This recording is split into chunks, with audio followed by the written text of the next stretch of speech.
గురుభ్యో నమః. శ్రీ కార్తికేయ స్తోత్రము. ఈ స్తోత్రాన్ని శృంగేరి జగద్గురువులు శ్రీ సచ్చిదానంద శివాభినవ నృసింహ భారతీ స్వామివారు రచించారు. ఈ శ్లోకాలలో భక్తుడు అత్యంత వినమ్రతతో తన తప్పులను ఒప్పుకుంటూ స్వామివారి అపారమైన కరుణను వేడుకునే భావంతో ఉంటాయి. ఈ స్తోత్రాన్ని చదవడం వల్ల కలిగే ప్రయోజనాలు పాప విముక్తి, మనోవాంఛా సిద్ధి, అహంకార నివారణ, కార్యసిద్ధి. కార్తికేయ కరుణామృతరాసే కార్తికేయత హృదా తవ పూజా పూర్తయే భవతి వాంఛిత పంక్తేః కీర్తయే చ రచితా మనుజేన. అత్యంత పాపకర్మ మత్తుల్యో నాస్తి భూతలే గుహభో పూరయసి యది మదిష్టం చిత్రం లోకస్య జాయతే భూరి. కారాగృహస్థితం యశ్చక్రే లోకే సమపి విధాతారం తమనుల్లంఘిత శాసనమనిశం ప్రణమామి షణ్ముఖం మోదాత్.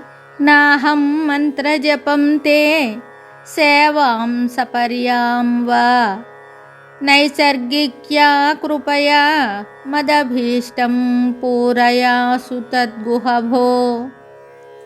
నిఖిలానపి మమ మంతు సహసేనైవాత్ర సంశయః కశ్చిత్ యస్మాత్ సహ మానసుత స్త్వమసి కృపావారిధే షడాస్య విభో. యది మద్వాచ్చితదానే శక్తిర్నాస్तीति షణ్ముఖ బ్రూషే తదనృతమేవ స్యాత్తే వాక్యం శక్తిం దదాసి యత్పాణౌ. మయూరస్య పత్రే ప్రలంబం పదాబ్జం దధానం కకుద్యేవ తస్యాపరం చ. సురేంద్రస్య పుత్ర్యా చ వల్యా చ పార్శ్వద్వయం భాసయంతం షడాస్యం భజేహం. వివేకం విరక్తిం సమాదేశ్చ షట్కం ముముక్షాం చ దత్వా షడాస్యాసు మహ్యం. విచారే చ బుద్ధిం దృఢాం దేహి వల్లి సురేంద్రాత్మజా శ్లిష్టవర్ష్మన్నమస్తే. సురేశానపుత్రీ పులిందేశకన్యా సమాశ్లిష్టపార్శ్వం కృపావారిరాశిం. మయూరాచలాగ్రే సదా వాసశీలం సదానందదం నౌమి షడ్వక్త్రమీశం. స్వభక్తైర్మహాభక్తితః పక్వదేహ సమానీయ దూరాత్ పురా స్థాపితాన్యః. క్షణాత్ కుక్కుటాదీన్ పునః ప్రాణయుక్త కరోతి స్మ తం భావయేహం షడాస్యం. రవజిత పరపుష్టరవ స్వరధిపపుత్రీ మనోబ్జసి శుభానో పురతో భవ మమ శీఘ్రం.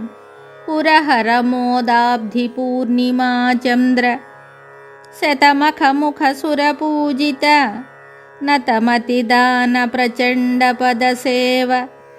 శ్రితజన దుఃఖ విభేద వ్రతధృతకం కణ నమోస్తు గుహతుభ్యం.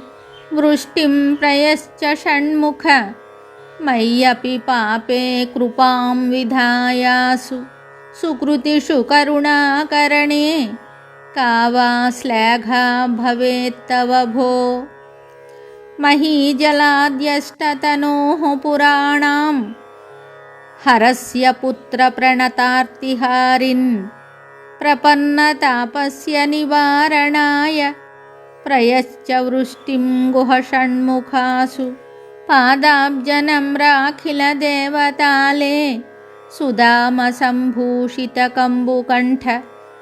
సౌదామనీ కోటి నిభాంగకాంతే ప్రయశ్చ వృష్టిం గుహ షణ్ముఖాసు. శిఖిస్థితాభ్యాం రమణీమణిభ్యాం పార్శ్వస్థితాభ్యాం పరిసేవ్యమానం. స్వయం శిఖిస్థం కరుణాసముద్రం సదా షడాస్యం హృది భావయేహం. భూయాద్భూత్యై మహత్యై భవతనుజననశ్చూర్ణితక్రౌంచశైలో లీలాసృష్టాండకోటిः కమలభవముఖస్తూయమానాత్మకీర్తిः వల్లీ దేవేంద్రపుత్రీ హృదయసరసిజప్రాతరాదిత్యపుంజः కారుణ్యాపారావారాం నిధిరగతనయామోదవారాసి చంద్ర ఇది శ్రీ శృంగేరీ జగద్గురు శ్రీ సచ్చిదానంద శివాభినవ నృసింహ భారతీ స్వామిభిః విరచితం శ్రీ కార్తికేయ స్తోత్రం సంపూర్ణం శుభం.